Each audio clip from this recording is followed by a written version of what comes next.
मोक्षमार्गस्य नेतारं भेत्तारं कर्मभूभृतां ज्ञातारं विश्वतत्त्वानां वन्दे तद्गुणलब्धये.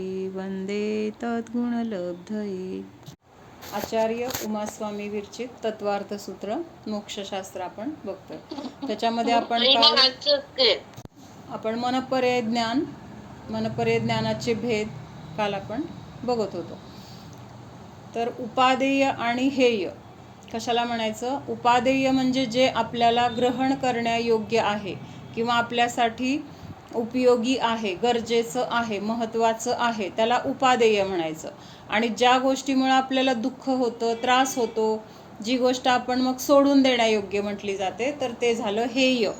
हेय म्हणजे सोडून देण्यायोग्य, उपादेय म्हणजे ग्रहण करण्यायोग्य आणि ज्ञेय म्हणजे जाणण्यायोग्य. असे 3 शब्द लक्षात ठेवायचे: उपादेय, हेय आणि ज्ञेय. आपल्यासाठी ह्याच्यातलं गरजेचं काय आहे ते उपादेय म्हटलं जाईल. आपल्याला ज्या गोष्टीचा त्रास होतो ते सोडण्यायोग्य म्हणजे हेय म्हटलं जाईल. आणि जे फक्त जाणण्यायोग्य म्हणजे काय? ज्याच्याबद्दल ना इष्टभाव ना अनिष्टभाव, फक्त आहे असं जाणणं, तर त्याला म्हटलेलं आहे ज्ञेय. आलं लक्षात? कालचं समजव. तर मनपर्यय ज्ञान, मनपर्यय ज्ञानाचं स्वरूप कशाला म्हटलंय मनपर्यय ज्ञान? तर जे मनपर्यय ज्ञानावरण कर्म आणि वीर्यांतरय कर्म यांच्या क्षयोक्षमामध्ये स्वतःच्या आत्मिक शक्तीच्या द्वारे इंद्रिय आणि मनाचं अवलंबन न घेता रूपी पदार्थांना स्पष्ट जाणतं, प्रत्यक्ष जाणतं, तर त्या ज्ञानाला काय म्हटलेलं आहे? मनपर्यय. आता मनपर्यय म्हणजे आता इथं एक शब्द राहिला की दुसऱ्याच्या मनातील पदार्थांना, म्हणजे दुसऱ्याच्या मनातील म्हणजे आपण आता विचार करतोय की माझा मुलगा आता ऑफिसमध्ये काम करत असेल किंवा जेवत असेल, त्याचा ब्रेक झाला असेल, असं जे जे काही विचार करतोय, तर समोर जर मनपर्यय ज्ञानी मुनी असतील तर आपण त्या मुलाचा विचार करतोय ना, हे त्यांना लक्षात येणार. म्हणजे त्या ज्ञानाच्या द्वारे ते जाणणार की ही काय करते, तर मुलाचा विचार करते. मग तो मुलगा आता ऑफिसमध्ये काय करतोय हे त्यांना त्या ज्ञानाच्या द्वारे जाणलं जाणार. तो आपण नुसतं विचार करतो, कल्पना करतो, जेवत असेल, ब्रेक झाला असेल, काम करत असेल, हे आपल्याला काय आहे, एक असंच विचार करतोय. आपल्याला नक्की तिथं काय चाललंय कळतंय का? आपण ह्या एक अंदाज करतोय, पण त्यांना तिथं प्रत्यक्षात काय चाललंय ते कळणार. पण कसं कळणार? अगोदर ते आपल्या मनातील त्या विचारांना जाणणार आणि त्या विचारामध्ये जे द्रव्य आहे, मग मुलगा आहे, मुलगी आहे, घरातील एखादी वस्तू आहे, किंवा मागचा भव असेल, पुढचा असेल, किंवा आता थोड्या दिवसांनी मला काय त्रास होईल का, असा विचार केला. असा विचार केल्यानंतर त्या मुनींना लक्षात येणार की आपण ह्या शरीराच्या पुढच्या आजारपणाबद्दल विचार करतोय. मग त्यांच्या ज्ञानात झळकणार की थोड्या दिवसांनी ह्या शरीरामध्ये काही रोग उत्पन्न होणार आहे का निरोगी राहणार आहे शरीर. म्हणजे हे सगळं त्या ज्ञानाच्या द्वारे जाणलं जाणार. पण मूळ कुठं आहे त्याचं? तर आपण मनामध्ये त्या गोष्टीचा विचार केलाय. मग त्या मनामध्ये आलेल्या विचारांमध्ये जी द्रव्य, ज्या वस्तू असतील, तर ते सगळं त्या ज्ञानाचा विषय आहे. विषय आहे म्हणजे ते ज्ञान त्या वस्तूला किंवा त्या द्रव्याला जाणतं. की एक राजा आणि मंत्री आहेत. परवा झालेली गोष्ट आहे, पण तरी पण परत एकदा आपण ह्या ज्ञानासाठी बघूया की ते दोघं असंच फिरायला गेलेत किंवा कुठं असं ते त्यांचं सरोवर वगैरे तिथं ते गेलेत आणि राजा तिथं काय करतोय, त्या सरोवरामध्ये पोहतोय. मग पोहायचे म्हणल्यानंतर काय करतोय, तो आपल्या हातामध्ये एक त्याची हिऱ्याची छान अंगठी आहे, तर ती पाण्यामध्ये गहाळ होऊ नये म्हणून त्यांनी काय केली, ती मंत्र्याच्या हातामध्ये अंगठी दिली. आणि मग ते पोहून वगैरे झालं, बाहेर आला आणि नंतर काय झालं, त्याला पण अंगठी मागायची लक्षात नाहीये, मंत्र्याला पण द्यायची लक्षात नाहीये. अंगठी गेली मंत्र किंवा असं म्हणजे विषय तिथं राहिला आणि जे ते आपापल्या घरी गेले. मग घरी गेल्यानंतर मंत्र्याच्या लक्षात आलं, अरे आपल्याजवळ अंगठी ठेवायला दिली ती राजाने, मग कुठे अंगठी? बघतो तर अंगठी गायब. मग आता त्याला टेन्शन आलं की बाबा आता अंगठी राजाला दिली नाही तर राजा म्हणणार की तूच चोरली, आणि द्यायची म्हणलं तरी ती खूप म्हणजे महाग आहे किंवा आपण कुठून आणणार, किंवा अशा सगळ्या विचारांनी तो खूप काय करतो, चिंतेत आहे. मग त्याची चिंता बघून त्याची मुलगी विचारते की काय झालं वगैरे. मग तो सांगतो अशी अशी अंगठी माझ्याकडून हरवली आहे. मग ती म्हणते तुम्ही काय काळजी करू नका, आपल्या मंदिरामध्ये एक मुनी आलेत आणि त्यांना सगळं ज्ञान आहे की आपल्याला ते सांगतील कुठं आहे वगैरे, असं म्हणून ते त्या मुनींकडे जातात. आणि तो मंत्री कसा आहे, आता चिंतित आहे, म्हणजे ती चिंता त्याच्या चेहऱ्यावरून पण जाणवते. आणि इतका चिंतित आहे आणि नमस्कार करतो. पहिल्यांदा नमस्कार करून असं वर बघतानाच मुनी त्याच्या चेहऱ्याकडे बघत असतात आणि म्हणतात की तुझी अंगठी हरवली आहे आणि तू काही काळजी करू नको, तुझी अंगठी कुठं आहे ते सुरक्षित आहे. आणि मग त्याला इतकं आश्चर्य वाटतं की अजून मी तर काय विचारलं नाही, पण ह्यांना कसं कळलं. मग तो मनामध्ये त्याचे विचार आहे ना अंगठीचा, माझी अंगठी कुठं गेली, सापडली तर बरं होईल, म्हणजे अंगठीचा विचार आहे. आणि मग ते सांगतात की जिथं तुम्ही म्हणजे राजाने ज्या सरोवरामध्ये जिथं पोहलाय तर तिथं काय आहे, त्या कडेला एक असं कमळ आहे उमललेलं आणि त्या कमळाच्या मध्यभागी ती अंगठी आहे. असं म्हणल्यानंतर त्या मंत्र्याला इतका बहुमान येतो. तर हे मुनींनी कुठल्या ज्ञानाच्या द्वारे जाणलं, मनपर्यय ज्ञानाच्या द्वारे. म्हणजे तो मंत्री मनामध्ये त्या अंगठीचा विचार करतोय. आता अंगठी म्हणजे काय आहे, एक रूपी पदार्थच आहे आणि मनामध्ये आलेले विचार पण अंगठी संदर्भात आहेत, किंवा विचार पण कसे आहेत तर ते पण पुद्गल स्वरूपी म्हटले गेलेले आहेत. आणि मग तो तिथं नमस्कार वगैरे करतो आणि पटकन जातो त्या तळ्याच्या काठी. तिथं बरोबर तिथं त्या कमळामध्ये ती अंगठी व्यवस्थित त्याला सापडते.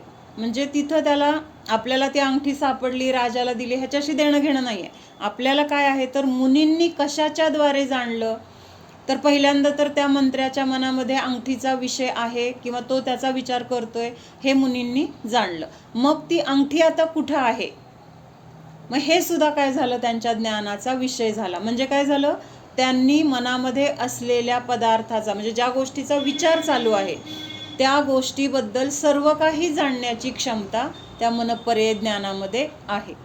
जाणतायत असं नाही, तर त्या विचारामध्ये जी वस्तू आहे, जी व्यक्ती आहे, तर त्या व्यक्तीचा इतिहास म्हणजे ती कुठं आहे, त्याचं पुढं मागं काय होणार आहे, किंवा कुठं असणार आहे, कुठं होतं, हे सगळं लगेच त्या ज्ञानाचं काय होतं, विषय. म्हणजे मागचं पुढचं सगळं जाणण्याची शक्ती त्या ज्ञानामध्ये आहे. तर ते मनपर्यय ज्ञान.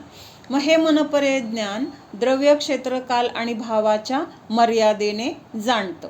हे आपण काल बघितले. म्हणजे द्रव्यापेक्षा, क्षेत्रापेक्षा. हे पुढचं वाचते मी. पान नंबर आहे 78. इस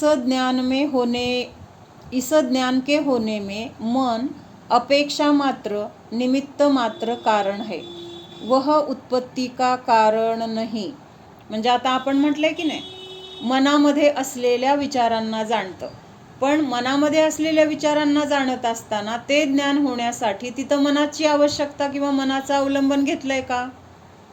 ज्ञान होताना जरी त्या मनातल्या विचारांना जाणलंय तरी सुद्धा ते ज्ञान मनाच्या द्वारे झालंय का, तर नाही. फक्त तिथं मनपर्यय ज्ञान मनाच्या द्वारे किंवा मनामध्ये असलेल्या वस्तूंना जाणतं, म्हणून तिथं मन शब्द आलेला आहे. मनपर्यय ज्ञानाच्या उत्पत्तीचं कारण मन नाही, असं इथं क्लिअर केलंय. कारण मनपर्यय ज्ञान आत्मिक शक्तीनं होतं आणि आत्मिक शक्तीने होत असताना तिथं इंद्रियांची आणि मनाची गरज नाही, ही मुख्यता आहे. म्हणून तिथं काय म्हटलंय, इथं मनाच्या द्वारे ते ज्ञान उत्पन्न होत नाही. इस ज्ञान एक इंद्रिय म्हटलंय ना, अनिंद्रिय म्हटलंय, म्हणजे छोटं इंद्रिय. अनिंद्रिय म्हणजे काय, जसं आता डोळे दिसत आहेत, कान दिसतंय, नाक दिसतंय, त्वचा दिसतेय किंवा आपली रसना इंद्रिय दिसते, तसं मन आपल्याला दिसतंय का, नाही दिसत. पण मुख्यतः सगळा कारभार कुठं चाललेला आहे, मनाच्या मार्फत चाललेला आहे. म्हणजे मन सगळ्यात महत्त्वाचं आहे, पण त्याचा आकार अतिशय सूक्ष्म आहे किंवा आपल्या डोळ्यांना ते दिसत नाही, म्हणून त्याला काय म्हटलेलं आहे, अनिंद्रिय. म्हणजे नसल्यासारखं. नो इंद्रिय पण म्हणतात ना. हा, नो इंद्रिय किंवा अनिंद्रिय असं म्हटलं जातं. नो म्हणजे पण काय, जे किंचित लहान आहे अशा आकाराचं आहे की जे आपल्या डोळ्यांना वगैरे दिसणार नाही. तर असं हे काय आहे, तर मन सुद्धा एक इंद्रियच आहे, हे लक्षात ठेवायचं. त्याच्यानंतर इस ज्ञान की उत्पत्ती आत्मा की शुद्धी से होती है.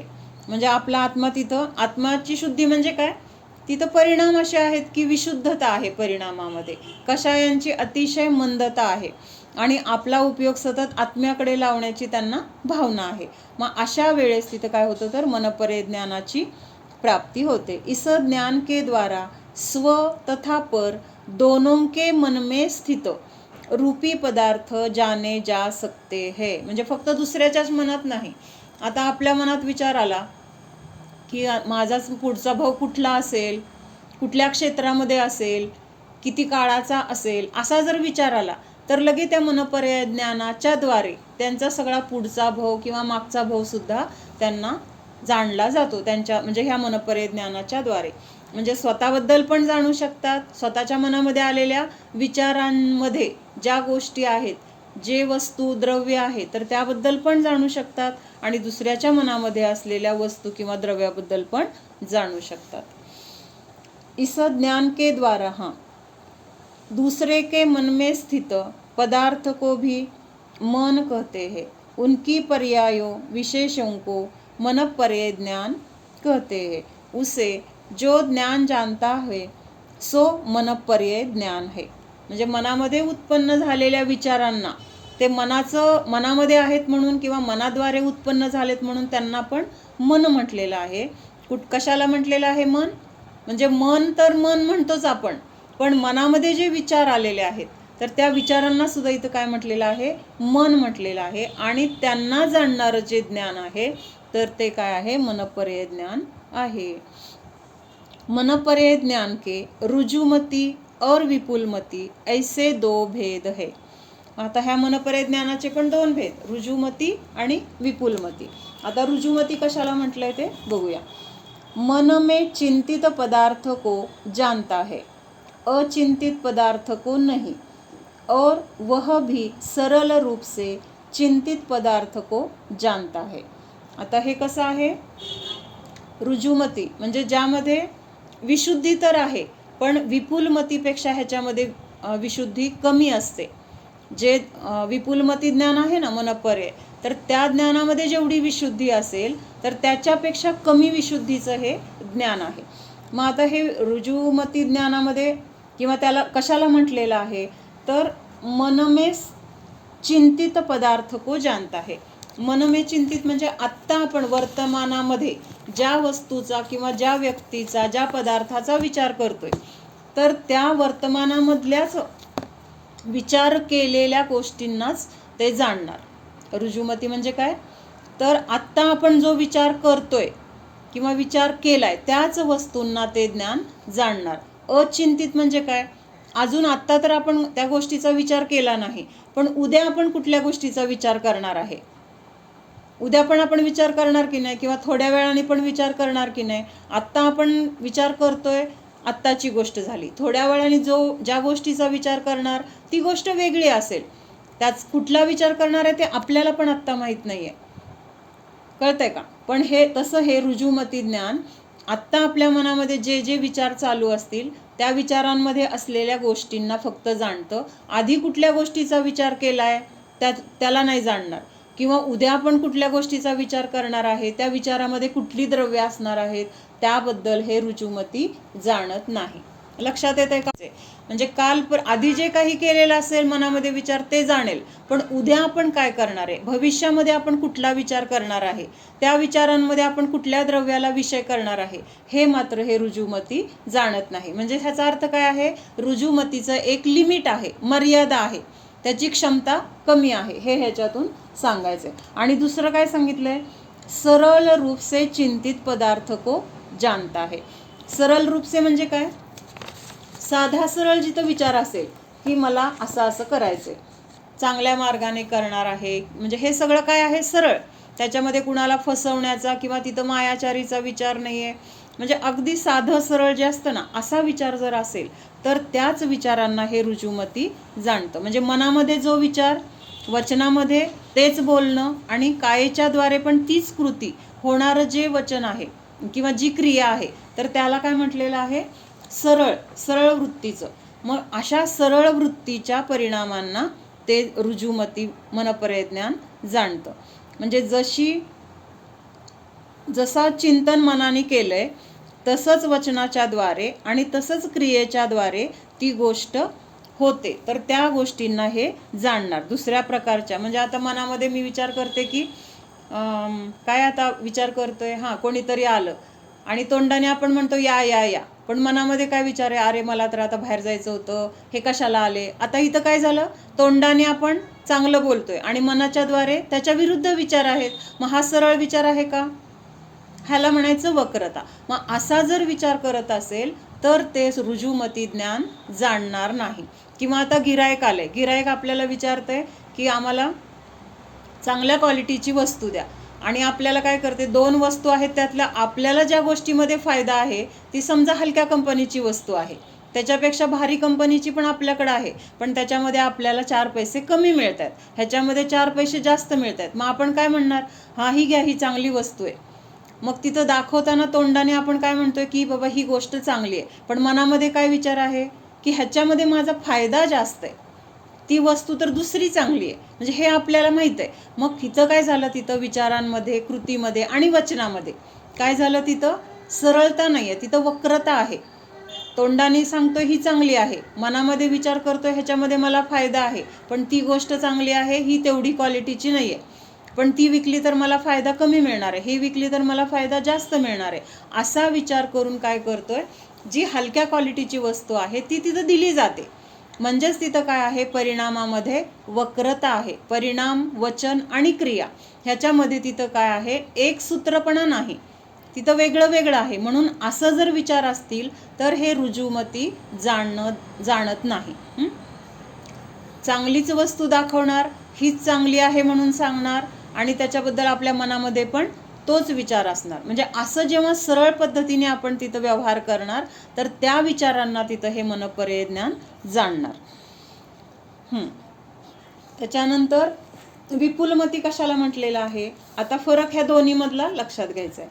चिंतित और अचिंतित म्हणजे काय, जे आत्ता आपल्या मनामध्ये आहेत त्यांना पण जाणणार, आणि उद्या किंवा काही काळानंतर किंवा एखाद्या भावानंतर आपल्या कुठल्या पर्यायामध्ये आपण असणार, त्या पर्यायामध्ये आपल्या मनाच्या द्वारे आपण कुठला विचार करणार आहे, हे सगळं आपल्याला, म्हणजे हे सगळं ह्या विपुलमती मनपर्यय ज्ञानाच्या द्वारे जाणलं जाणार. चिंतित म्हणजे विचार केलेले, आणि अचिंतित म्हणजे अजून त्या विचारांना आपण केलेलं नाही, किंवा ते विचार अजून आपल्या मनामध्ये आलेले नाहीत, पण पुढं भविष्य काळामध्ये ते विचार आपल्या मनामध्ये येणार आहेत. त्याला काय म्हटलंय, अचिंतित, अजून चिंतन केलेले नाहीत, असे ते अचिंतित पदार्थ.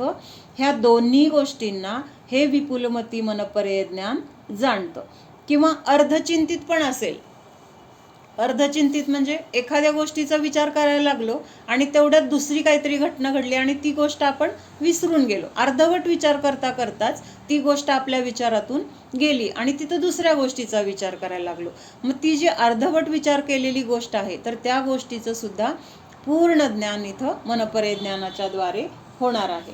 मग लक्षात आलं, चिंतित, अचिंतित किंवा अर्धचिंतित अशा तिन्हीला जाणतं.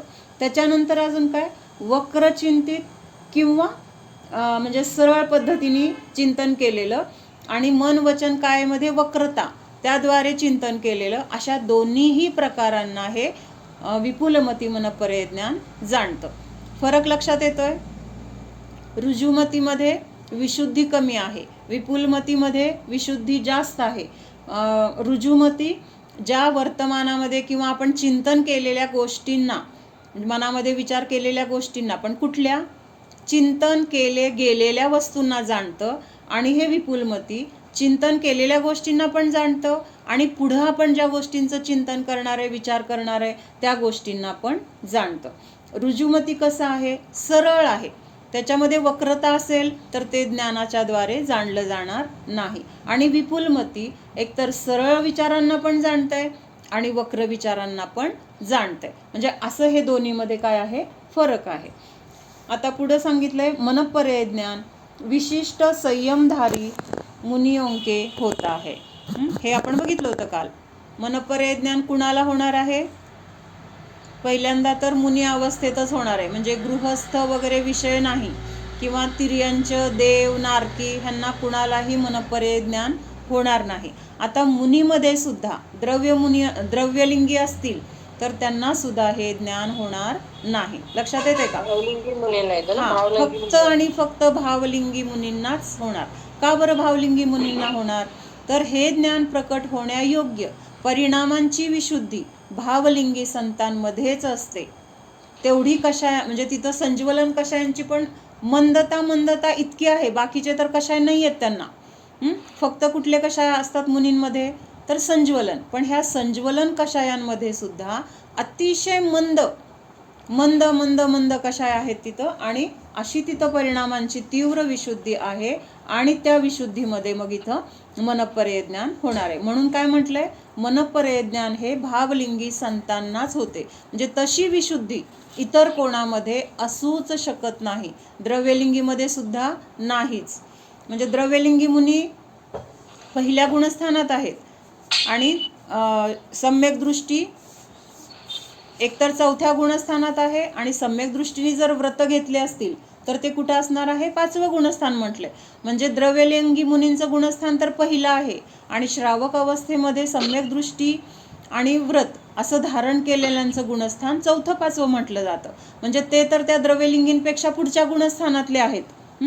तरी सुद्धा म्हणजे काय, मला काय म्हणायचंय, द्रव्यलिंगी मुनींची जी विशुद्धी आहे त्यांच्यापेक्षा विशुद्धी सम्यक दृष्टीची आणि देशव्रती श्रावकाची असणार आहे. मग तिथं काय सांगितले, तरी सुद्धा तिथं हे उत्पन्न होऊ शकणार नाही. का, तर तेवढी विशुद्धी ह्या गुणस्थानामध्ये पण नसते. म्हणजे भावलिंगी संतांमध्येच ही विशुद्धी असणार आहे की जिथं मनःपर्यय ज्ञान प्राप्त होऊ शकतं. विपुल शब्द का अर्थ विस्तीर्ण, विशाल, गंभीर होता है. म्हणजे हे विपुल म्हणजे काय, आपण म्हणतो ना भरपूर आहे आमच्याकडे, तर तसं हे ज्ञानामध्ये काय आहे, तर एक प्रकारची विस्तीर्णता आहे, विशालता आहे किंवा स्पष्टता आहे. त्यामुळे हे ज्ञान काय आहे, विशिष्ट म्हणजे विशिष्ट विशुद्धीच्या द्वारे होतं. उसमें कुटिल, असरल, विषम, सरल इत्यादी गर्भित है. ह्या विपुलमतीमध्ये सरलता, रुजुता, विषमता असं सगळ्या प्रकाराचं तिथं ज्ञान होऊ शकतं. विपुलमती ज्ञान में रुजु और वक्र, सरल और पेचीदा सर्व प्रकार के रूपी पदार्थों का ज्ञान होता है. अपने तथा दूसरों के जीवन मरण, सुख दुख, लाभ अलाभ इत्यादि का भी ज्ञान होता है. म्हणजे आता मरणाचा विचार, आपलं समाधी मरण साधेल का असा विचार आपल्या मनामध्ये आला, तर ते मनःपर्यय ज्ञानी जाणणार की ह्या जीवाची समाधी होणार आहे का, कधी होणार आहे, कुठं होणार आहे, कशी होणार आहे, हे सगळं त्या ज्ञानाच्या द्वारे जाणलं जातं. मग ते स्वतःचं पण जाणू शकतात आणि दुसऱ्याच्या पण मनातलं जाणू शकतात. विपुलमती मनःपर्यय ज्ञानी व्यक्त अथवा अव्यक्त मन से चिंतित या अचिंतित अथवा आगे जाकर चिंतवन किए जाने वाले सर्व प्रकार के पदार्थों को जानता है.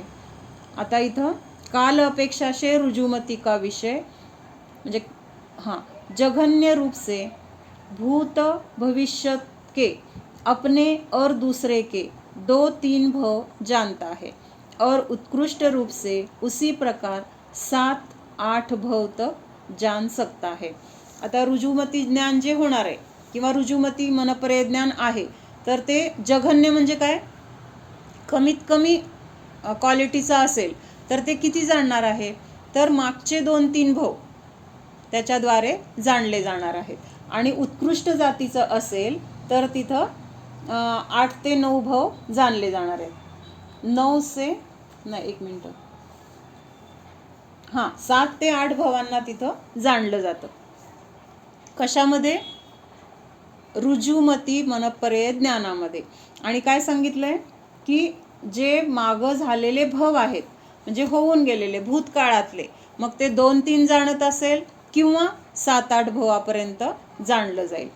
त्याच्यानंतर आता काल अपेक्षाने क्षेत्र अपेक्षेने यह ज्ञान जघन्य रूप से 3 से ऊपर और 9 से नीचे कोस तथा उत्कृष्ट रूप से 3 से ऊपर और 9 से नीचे योजन के भीतर जानता है, उससे बाहर नहीं जानता.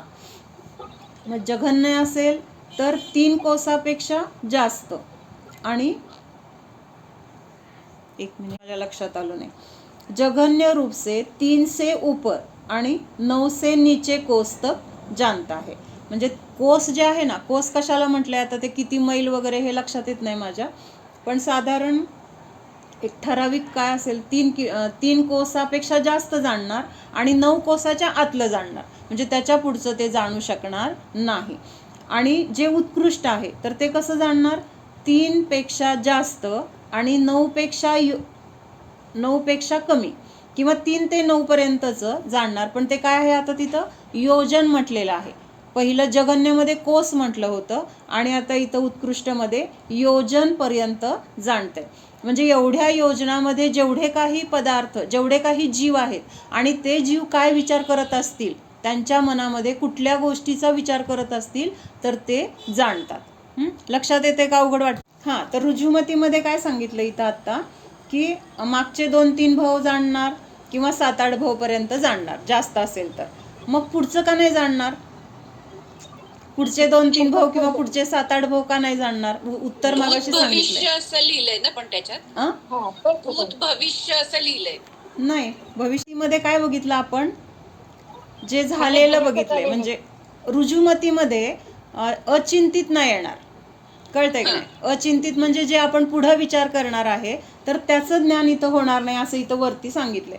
त्यामुळं भविष्यामधल्या जे काही असतील विचार, त्या संबंधीचं आपण चिंतन करणार आहे तर ते ह्याच्यामध्ये येणार नाही असं मला वाटते. तरी पण अजून मी दुसरीकडे कुठं काय संदर्भ आहे का बघून सांगते. पण आता आपण म्हणजे आता आपण वर्तमानामध्ये जो विचार करतोय ना, तर त्या संबंधी तिथं ते कळणार की, पण आपण भविष्यामध्ये काय विचार करणार आहे ते नाही कळत. फरक आहे दोन्हीमध्ये. हां, तसं म्हणायचंय मला. तर इथं आता म्हणजे जास्तीत जास्त ते जाणणार तर मागचे 2-3 भाव किंवा मागचे 7-8 भाव, आणि क्षेत्र कुठलं येणार तर 3 ते 9, कमीत कमी असेल तर 3 ते 9 कोसामध्ये जाणेल, आणि उत्कृष्ट असेल तर 3 ते 9 योजनच्या अंतरामधील जाणणार. योजनच्या अंतरामधील म्हणजे कसं, तेवढ्या क्षेत्रामध्ये जे जीव आहेत ते जीव कुठल्या गोष्टीचा विचार करतायत तर त्याच्याबद्दलचं ज्ञान हे मुनी कुठंही असतील, म्हणजे त्यांच्या ठिकाणी बसून हे सगळं ज्ञान त्यांना होऊ शकतं. काल अपेक्षा से विपुलमती का विषय जघन्य रूप से अगले पिछले 7-8 भव जानता है. उत्कृष्ट रूप से अगले पिछले असंख्यात भव जानता है. म्हणजे आता हे असंच घ्यायचं की आता आपण विचार करतोय की पुढच्या 7-8 भवापर्यंत माझे कुठले भव असतील, असा मी आत्ता वर्तमानात विचार केला तर ते मनपर्यय ज्ञान त्या विचारांना धरून मग ते ज्ञान होणार. पण आपण पुढच्या भवामध्ये कुठला विचार करणार आहे तो विषय रुजुमतीमध्ये येणार नाही. आत्ता विपुलमतीमध्ये येणार आहे, पण रुजुमतीमध्ये असं येणार नाही की पुढच्या भावामध्ये आपण काय विचार करणार आहे. समजा पुढच्या भावामध्ये आपण विचार करणार आहे की ह्याच्या पुढचा भाव माझा कुठला आहे, असा जर विचार करणार असेल तर ते रुजुमतीच्या द्वारे तर जाणलं जाणार नाही, विपुलमती ज्ञानाच्या द्वारे तिथं जाणलं जाणार आहे. हां, तर आता इथं विपुलमती ज्ञानाचा विषय काय सांगितलाय, जघन्य विपुलमती असेल तर मागचे 7-8 भव आणि पुढचे पण 7-8 भव हे जाणले जातील. आणि उत्कृष्टमध्ये किती येणार आहे, असंख्यात भवामध्ये, म्हणजे केवढी त्या ज्ञानाची उत्कृष्टता असेल. असंख्यात भवामध्ये त्या जीवांनी कुठल्या भवामध्ये किंवा त्यांच्या मनामध्ये येणारे विचारांच्या द्वारे काय काय चिंतन केलं जाणार आहे त्या सगळ्या गोष्टींना हे जाणणं विपुलमतीमध्ये जाणलं जाणार आहे. क्षेत्र अपेक्षा यह ज्ञान जघन्य रूप से 3 से ऊपर और 9 से नीचे योजन प्रमाण जानता है. म्हणजे 3 ते 9 मधल्या योजनामधील क्षेत्रामधील जाणलं जाणार. आणि उत्कृष्ट रूप से मानुषोत्तर पर्वत के भीतर तक जानता है, उससे बाहर नहीं. काय सांगितलंय, म्हणजे 2.5 द्वीपामधील जे काही जीवांच्या मनामध्ये विचार चालले तर ते जाणण्याची क्षमता ह्या विपुलमतीमध्ये आहे. कुठलं, विपुलमती मनपर्यय ज्ञानामध्ये आहे. मन में स्थित पेचीदा वस्तुओं का पेचीदगी सहित प्रत्यक्ष ज्ञान, जैसे एक मनुष्य वर्तमान में क्या विचार कर रहा है, उसके साथ भूतकाल में उसने क्या विचार किया था और भविष्य में क्या विचार करेगा, इस ज्ञान का मनोगत विकल्प मनपर्य ज्ञान का है। बाह्य वस्तु की अपेक्षा मनोगत भाव एक अति सूक्ष्म और विजातीय वस्तू है. म्हणजे आता अवधी ज्ञानापेक्षा हे मनपर्य ज्ञान कसं आहे, सूक्ष्म म्हटलं गेले. कसं सूक्ष्म म्हटलं गेले, आता अवधी ज्ञान काय आहे, जेवढे काही रूपी पदार्थ आहेत त्यांच्या त्यांच्या क्षेत्राप्रमाणे काळाच्या मर्यादेप्रमाणे ते सगळं अवधी ज्ञानामध्ये झळकते. कुठलं द्रव्य कुठल्या म्हणजे रूपी किंवा पुद्गल द्रव्य. पण इथं आता हे काय मनपर्य ज्ञान काय, फक्त मनामध्ये जे काही विचार चालू आहेत त्या मनामधील द्रव्यांनाच ते जाणते. म्हणजे मनपर्य ज्ञानाचा विषय काय आहे, सूक्ष्म आहे. मनामधलं जाणणं अवघड आहे का समोरचं जाणणं अवघड आहे? समोर गोष्ट आहे ती सोपं आहे, ते बघणं आपल्याला काही अवघड नाही आहे. पण समोरच्या व्यक्तीच्या मनामध्ये काय विचार चाललेत तर हे आपल्याला समजणं कठीण आहे. म्हणून मनपर्य ज्ञानाचा विषय कसा आहे तर सूक्ष्म आहे असं म्हटलं जातं.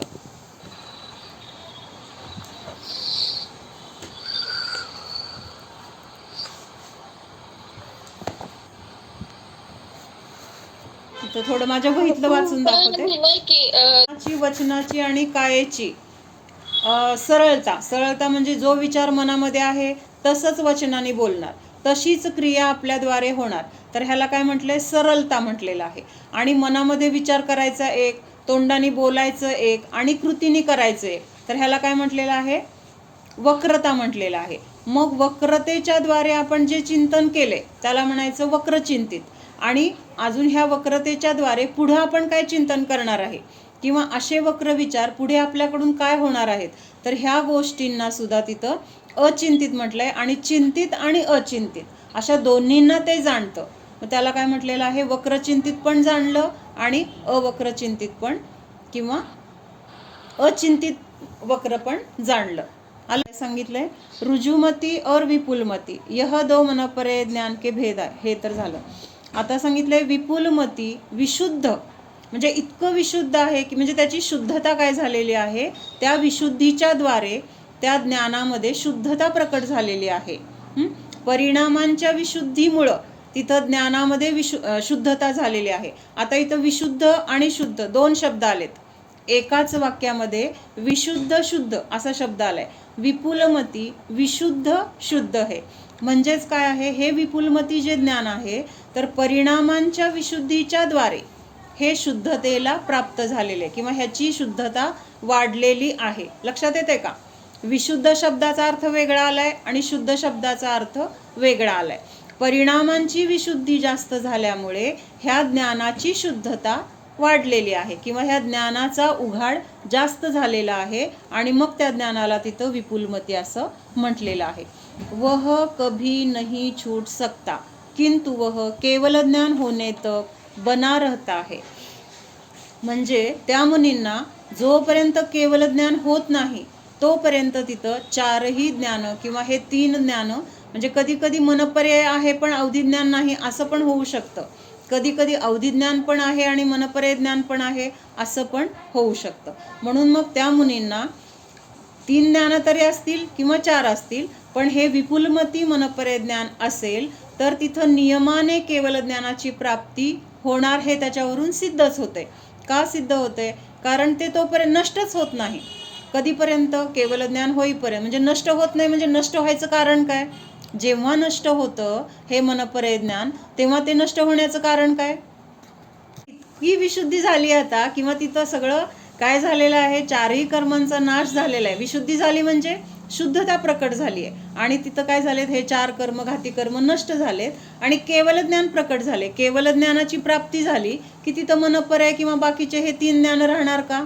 नाहीच. म्हणून ह्या विपुलमती मनपर्य ज्ञानाचा नाश होण्याचं कारण किंवा ते नष्ट होण्याचं कारण केवल ज्ञान आहे. केवल ज्ञान होईपर्यंत ते नष्ट होत नाही पण केवल ज्ञान झाल्यानंतर त्याचं अस्तित्व पण तिथं राहणार नाही. म्हणून तिथं सांगितलं की हे ज्ञान केवल ज्ञानाला प्राप्त करूनच नष्ट होते असं पण तिथं म्हटलं जातं उपचाराने. बरं का, मनपर्य ज्ञानाने केवल ज्ञानाला उत्पन्न केलं असा अर्थ नाही पण ते केवल ज्ञान होईपर्यंत ते आहे ह्या अपेक्षेने काय म्हटलंय, ते केवल ज्ञानाला उत्पन्न करूनच ते नष्ट झालंय असं म्हटलं जातं. रुजुमती ज्ञान होकर छूट भी जाता है. म्हणजे कधी सुटेल पण कधी सुटणार पण नाही. कधी सुटेल म्हणजे हे काय आहे, यह भेद चारित्र की तीव्रता के भेद के कारण होते है. चारित्र म्हणजे सम्यक चारित्र जे आहे, म्हणजे बाहेरून तिथं महाव्रत वगैरे आहेत तर ते नाही घ्यायचं. इथं चारित्राची तीव्रता म्हणजे स्वतःच्या आत्म्यामध्ये इतका स्थिर, म्हणजे स्थिरतेने तिथं आत्म्याचा अनुभव चालू आहे. काय झालेलं आहे, आत्म्याचा अनुभव घेण्यामध्ये ते इतके लीन आहेत, इतके आतमध्ये रमलेले आहेत. आणि ह्याला काय म्हटलेलं आहे, चारित्राची तीव्रता. म्हणजे तिथं जास्तच जास्त स्वतःच्या अनुभवामध्ये ते आहेत. आणि मग तिथं अशा वेळेस काय होणार आहे, हे रुजुमती विपुलमतीमध्ये कन्वर्ट होईल. आणि समजा तिथं त्या चारित्राची तीव्रता कमी झाली म्हणजे काय झालं, आत्मस्वरूपामधून त्यांचा उपयोग हटला, किंवा तिथं काय झालं, तिथं बाहेर शुभामध्ये आले, शुभामध्ये पण तिथं संज्वलन कषायामध्ये वाढ झाली, तर तिथं काय होणार आहे, हे रुजुमती ज्ञान नष्ट पण होणार आहे. छूट सकता है म्हणजे काय, नष्ट पण होऊ शकतं. संयम परिणाम का घटना उसकी हानी होना प्रतिपात है.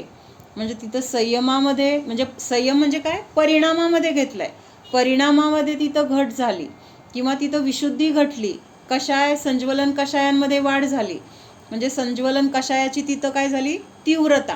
त्यांच्यामध्ये पण संज्वलन कषायामध्ये पण काय आहेत, परत कितीतरी भेद आहेत, असंख्यात भेद आहेत. आणि ते भेद पण म्हणजे कमी जास्त होणे ह्यानुसार तिथं ते भेद पडलेले असतात. मग तिथंच काय झालंय, संज्वलन कषायांमध्ये वाढ झालेली आहे. आणि मग तिथं काय होणार आहे, हे रुजुमती ज्ञान नष्ट होणार आहे. त्याची हानी झाली किंवा ते नष्ट झालं. जो की किसी रुजुमती वाले के होता है. म्हणजे सगळ्याच रुजुमती वाल्यांना हे होईल असं पण नाही. काही रुजुमती ज्ञानधारी जीवांना असं पण होईल, किंवा तेच विपुलमतीमध्ये पण त्यांचं कन्वर्शन होईल. त्याच्यानंतर परिणामांची विशुद्धी वाढली की तिथं विपुलमती येणार आहे. आणि परिणामांची विशुद्धी घटली तर ते रुजुमती पण काय होणार आहे, नष्ट होणार आहे, किंवा त्याच्यामध्ये पण अजून कमी त्याचं क्षेत्र वगैरे होईल, असं हे सांगितलंय आहे. असे मुनी आहेत की ज्यांना रुजुमती मनपर्यय ज्ञान आहे. आणि त्यांच्या परिणामामध्ये काय झालं, शुभ कषाय किंवा ते मंद कषाय होते त्यामध्ये थोडीशी तीव्रता झाली, किंवा आत्म्याच्या म्हणजे आत्म्यामध्ये ते लीन होते, तिथून बाहेर आले, किंवा कुठल्या तरी बाहेरच्या गोष्टींमध्ये, बाहेरच्या म्हणजे अशुभावामध्ये तर ते जाणार नाहीत, पण शुभामध्ये त्यांची प्रवृत्ती जास्त झाली, असं काहीतरी होत असेल. म्हणजे आपल्याला त्यांचं तेवढं माहीत नसतं, पण एक परिणामामध्ये विशुद्धी कमी झाली म्हणजे काय झालं, तर आत्म्यामधून बाहेर आले, शुभामध्ये त्यांची म्हणजे काहीतरी चर्यामध्ये किंवा कुठल्या तरी गोष्टीमध्ये ते आहेत. अशा वेळेस तिथं त्या ज्ञानाची काय होते, तर घट होते.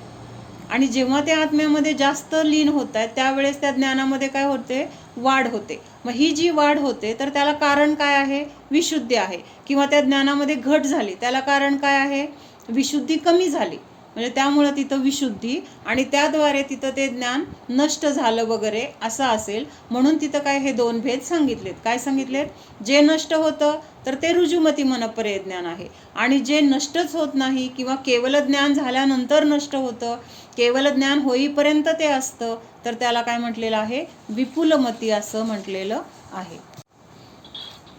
रुजूचा अर्थ काय होतो, रुजू म्हणजे सरळ. आपण ह्याला म्हणतो ना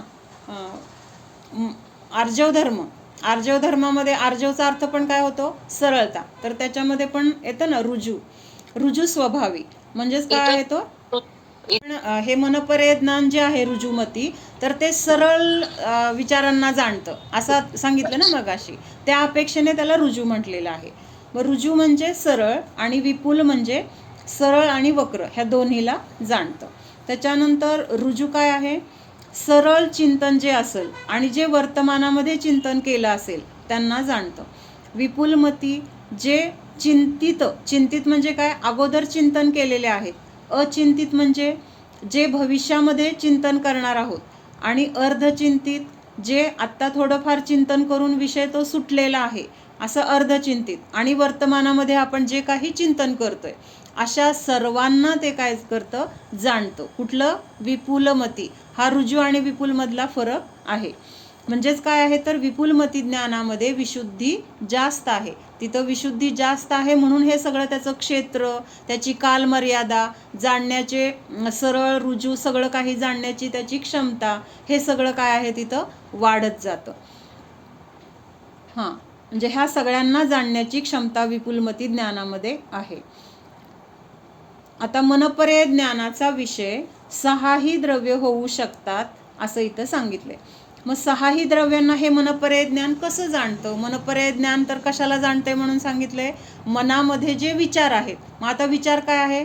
किंवा असं पण शब्द आलता की नाही, रूपी पदार्थांना, मनामध्ये स्थित असलेल्या रूपी पदार्थांना, म्हणजे मनामध्ये आपण ज्या गोष्टीचा, ज्या रूपी पदार्थाचा किंवा ज्या व्यक्तीचा विचार करतोय तर त्यांना जाणतोय असं म्हटलेलं आहे. मग आता इथं काय सांगितलं त्यांनी? मनपर्यय ज्ञान का विषय 6 द्रव्य हो सकते हैं. कैसे? इन जीव इन 6 द्रव्यों का जो मन में विचार कर रहा है उन विचारों को जानता है. विचार पुद्गल है, रूपी है, मूर्तिक है. मनपर्यय का विषय पुद्गल है. आलं का लक्षात? म्हणजे डायरेक्ट आकाशद्रव्याला मनपर्यय ज्ञान जाणणार नाही, डायरेक्ट धर्म अधर्म कालद्रव्याला जाणणार नाही, किंवा सिद्ध भगवंतांना डायरेक्ट जाणणार नाही. पण जर एखादा जीव ह्या गोष्टींचा विचार करत असेल, आकाशद्रव्य असं असतं किंवा आकाशद्रव्य एक आहे, त्याचे 2 भाग आहेत, लोकाकाश अलोकाकाश, ते कसं आहे, अवगाहन देण्यामध्ये समर्थ आहे, असा जर विचार एखादा जीव करत असेल तर तो विचार मनामध्ये चालू आहे आणि त्या मनामध्ये आकाशद्रव्याचा विषय चालू आहे. त्यामुळं तिथं काय झाला, तो विषय मनपर्यय ज्ञानाने पण जाणला. म्हणून तिथं काय म्हटलेलं आहे, 6ही द्रव्याला जाणणे हा मनपर्यय ज्ञानाचा विषय आहे असं म्हटलेलं आहे.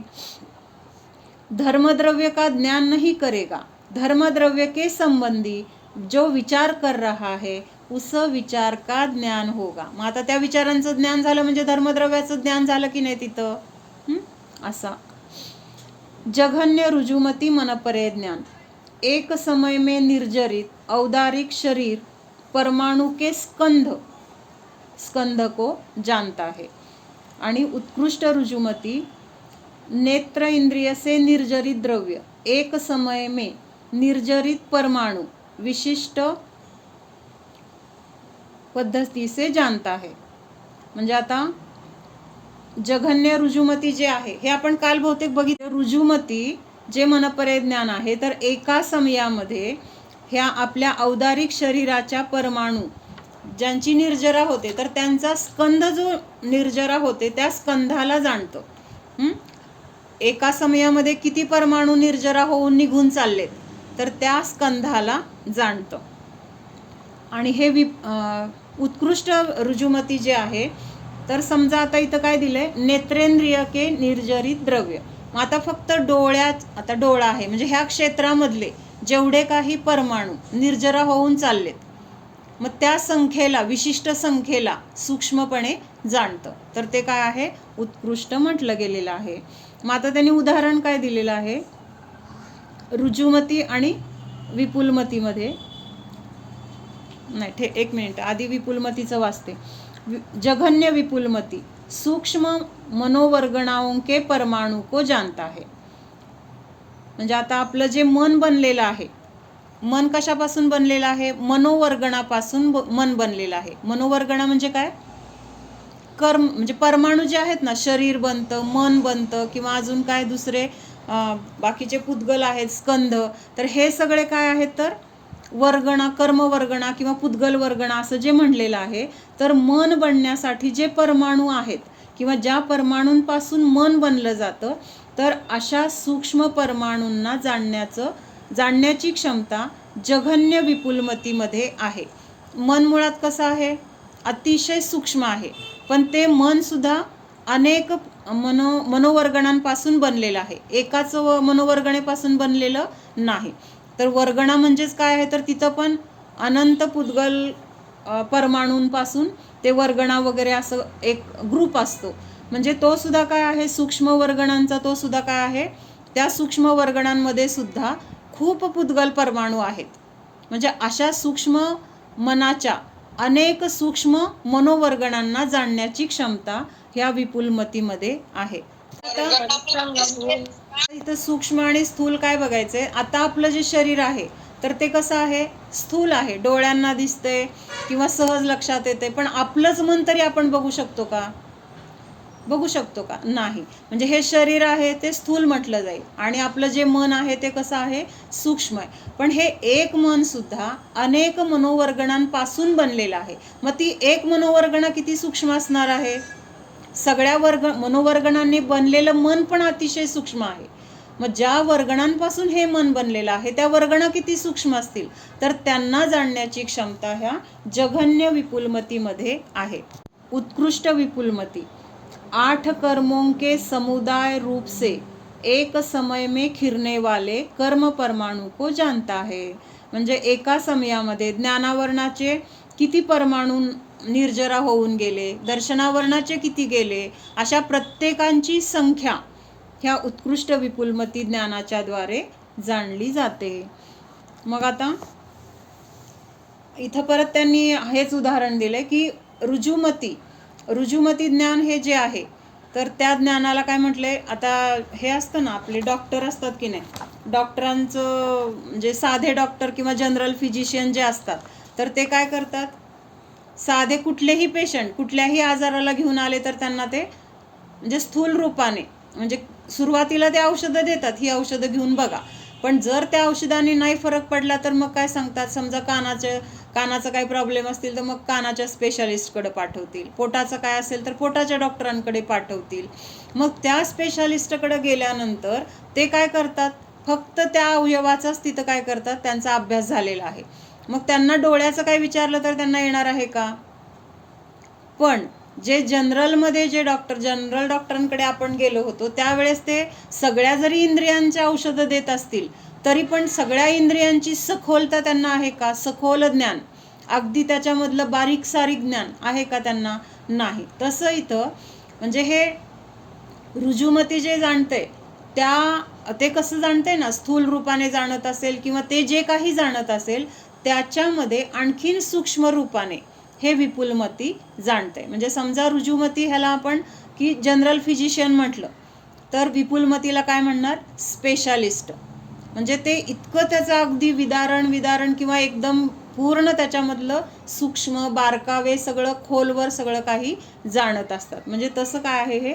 त्यामुळे ह्या ज्ञानाला विशेष महत्त्व आहे. महत्त्व म्हणजे कुठल्या अपेक्षेने, तुलनेने बरं का.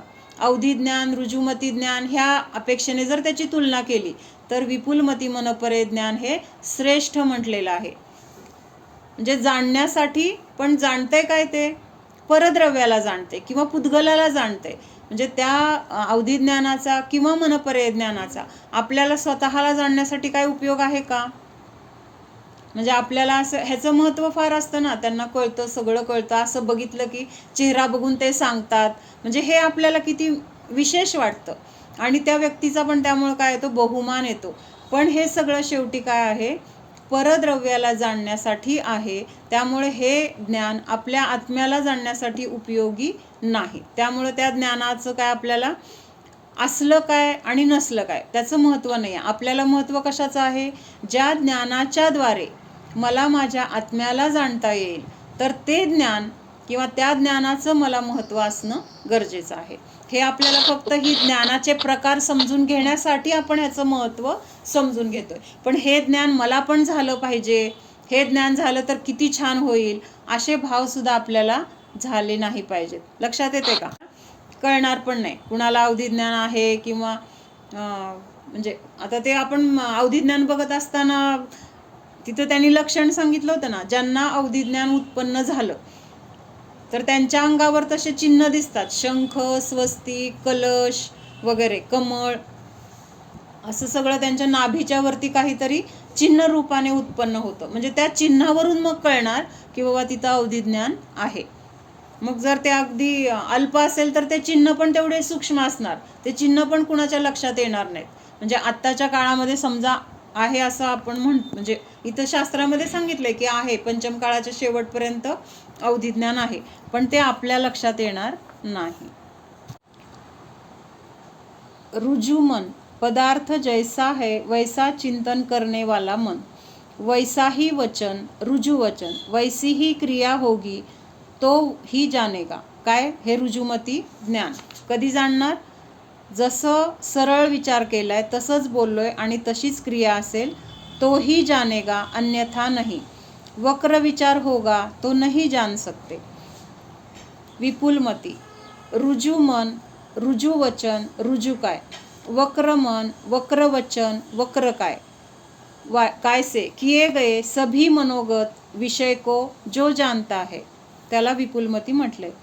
सरल और वक्र, मानसिक, वाचनिक, कायिक, मनोगत विषय को जो आत्मिक शक्ति से स्पष्ट जानता है वह विपुलमती मनपर्यय ज्ञान है. भूत भविष्य वर्तमान सभी को जानते हैं. विशुद्धि और प्रतिपात की अपेक्षा दोनों में भेद है. क्षयोपशम का संबंध विशुद्धि के साथ होता है. क्षयोपशम म्हणजे काय? ह्याचा अर्थ काय घ्यायचा? म्हणजे जशी विशुद्धी वाढेल तसा ज्ञानाचा क्षयोपशम वाढणार, जशी विशुद्धी कमी होणार तसा ज्ञानाचा क्षयोपशम घटणार. लक्षात येते का? म्हणून तिथं वाक्य काय दिलंय? क्षयोपशम का संबंध विशुद्धि के साथ होता है. विशुद्धि अधिक हो तो ज्ञान बढ़ेगा, संक्लेश परिणाम से ज्ञान कम होता है, इसलिए परिणाम विशुद्धि रखना है तो ज्ञान बढ़ता है. रुजुमती में कम विशुद्धि है, छूट सकता है. प्रतिपाती है, नष्ट हो सकता है. विपुलमती में ज़्यादा विशुद्धि है, छूट नहीं सकता. वर्धमान चारित्र वाले चरम शरीरी मुनि को ही विपुलमती ज्ञान होता है. वर्धमान चारित्र वाले म्हणजे ज्यांच्या आचरणामध्ये म्हणजे ज्यांचं म्हणजे आत्म्यामध्ये जे जास्त राहण्यासाठी पुरुषार्थ ज्यांचा आहे किंवा सतत त्यामध्ये जे लीन आहेत. आणि पुढं काय शब्द सांगितलं की चरम शरीरी आहे. चरम शरीरी म्हणजे त्याच भवातून जे मोक्षाला जाणारे आहेत त्यांना चरम शरीरी म्हटलेलं आहे. मग अशांनाच हे विपुलमती ज्ञान होतं. ये अप्रतिपाती है, कभी नष्ट नहीं होता, केवल ज्ञान होने तक रहेगा. 45 लाख योजन प्रमाण मनुष्य क्षेत्र में स्थित, मनुष्य तिर्यंच देव के मन में स्थित पदार्थ जाने जाते हैं. म्हणजे ह्याची मर्यादा काय सांगितलेली आहे विपुलमतीची? 45,000 लाख योजन. कसं लिहिलं इथं? नाही 45 लाख योजन, सॉरी. म्हणजे आपलं हे जे 2.5 द्वीप आहेत तर त्या 2.5 द्वीपाचं क्षेत्र किती आहे? 45 लाख योजन आहे त्याचं क्षेत्र. त्याच्यानंतर म्हणजे आता हे 45 लाख योजनाचे बरेच काय काय आहेत. सिद्धशिलेची पण तेवढंच क्षेत्र आहे, 45 लाख योजनच आहे.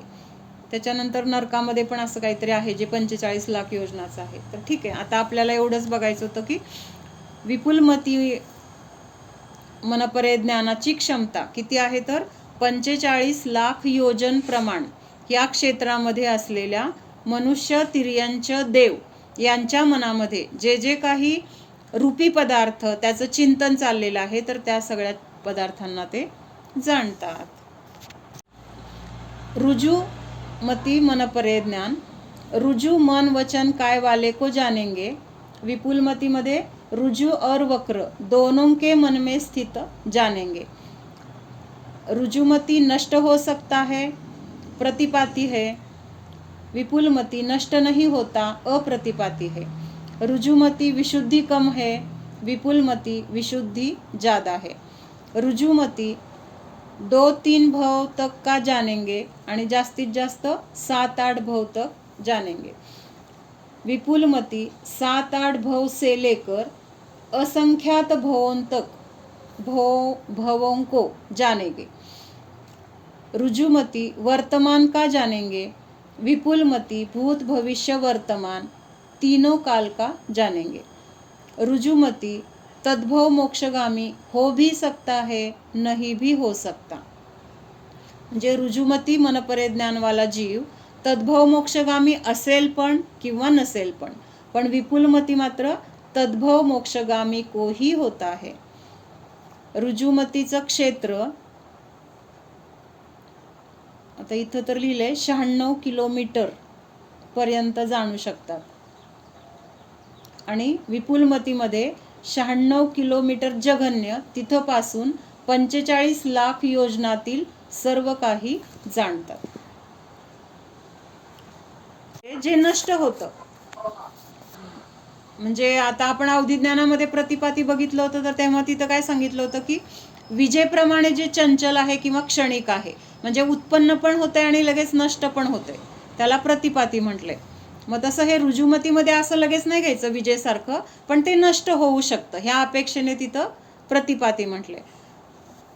पण नष्ट नाही झालं तर, नष्ट होईलच असं पण नाही. नाही झालं तर म्हणजे काय होणार, रुजुमती तिथं विशुद्धी वाढली की तिथं काय होणार आहे, ते विपुलमतीमध्ये त्याचं परिणमन किंवा विपुलमती नावाने तिथं ते होणार आहे, त्याची म्हणजे प्रकट होणार आहे. तर त्यामुळे ते जर नष्ट झालं तर रुजुमती म्हणून नष्ट होईल, आणि विपुलमती मध्ये गेलं तर ते नष्ट नाही झालं असं म्हणता येईल.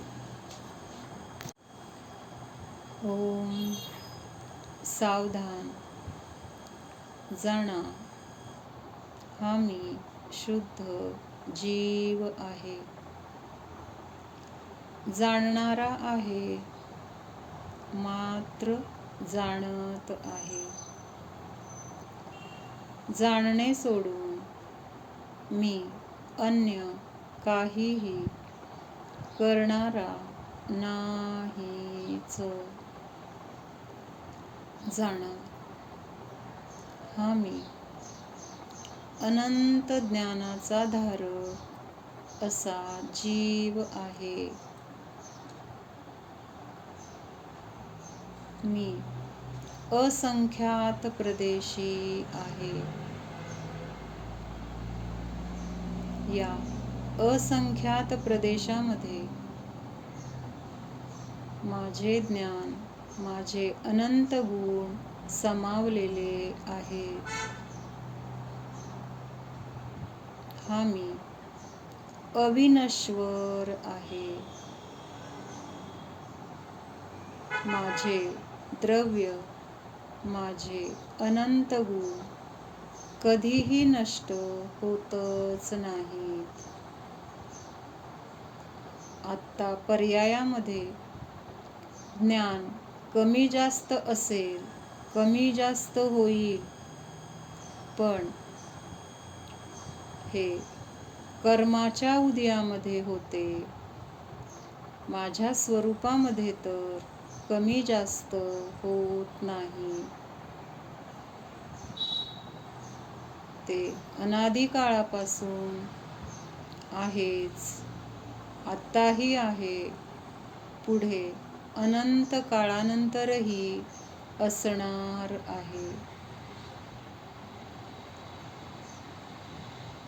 अशा अनादी अनंत ज्ञान स्वरूपाला जाणा.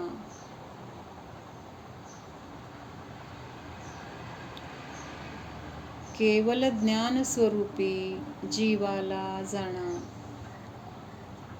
हा मी प्रभूंसमान अनंत ज्ञानाचा धारक आहे.